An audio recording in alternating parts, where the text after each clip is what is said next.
we're going to be talking about today is how to use a ferro rod. Ferrocerium rod, or whatever you want to call it.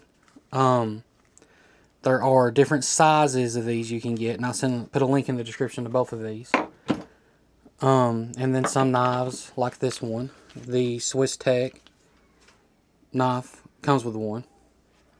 So all I'm going to do is demonstrate how to use one of these in this video. I think everybody should always have one of these stored in a bag, in your prepper room, in your vehicle. Just have these stored in case you need to build a fire, depending on your lifestyle. But lighters are great, Bics are great, Zippos are great. They eventually run out of fuel. And there are ways to light fires with those, and I can teach that if somebody wants to see it. But you really need a ferro rod, and it doesn't do you any good having this stored if you do not know how to use it. So in this episode, I'm going to be teaching you how to use the ferro rod. Okay, so what you want to do is have a knife that has a spine of a 90 degrees. So all you really look for is the back is flat and the sides is flat, which means the back corner is kind of sharp. It's not rounded, like it's grabbing my skin. So that's kind of what you're looking for.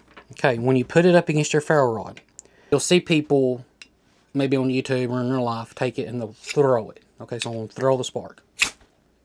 Okay, they'll throw it. Okay, that's not the best or most ideal. It has its time and place. The best way to do it is to set this on here, and you're going to tilt it at a slight angle. You don't want it to be flat. Tilt at an angle. Aim this at your source and then pull. But you don't want to just pull half and stop. You want to commit, pull the entire thing. You'll get these little ridge lines if you don't, and that can cause you issues later. You want to keep everything smooth and fluid. So I will demonstrate that here.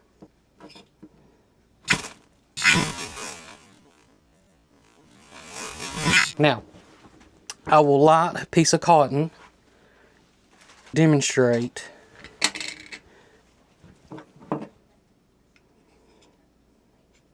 You want to hold this firm.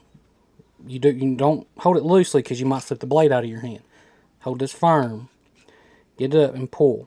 So I want to rip this piece of cotton just to show. And I'm going to light this. So I'm going to hold it here. And I'm going to pull. And I'm trying to ricochet all the sparks down into that.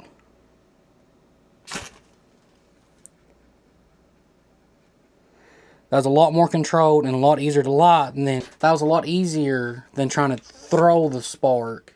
Which again, I'm not saying it can't happen.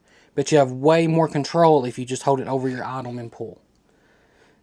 Anybody has any questions, let me know. And if you're curious about these knives here, this was the video we did before, and I was talking about my top 5 bushcraft / survival knives if you are interested.